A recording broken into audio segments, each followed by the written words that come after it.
জয় জগন্নাথ।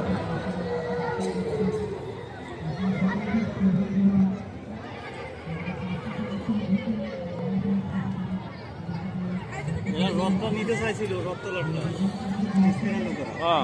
দেবে না।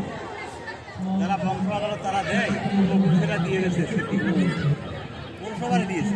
পৌরসভাকে এটা বলছে আমাদের নামে দিতে হবে, টাকা দেবে অনেক, টাকা রেস্ট করে টাকার অভাব নেই, কিন্তু ওরা বলছে না আমি কারো নামে দেবো না, আমার বাপ ঠাকুরদাদা করে গেছে, ওপারে ওদের বাড়ি বংশ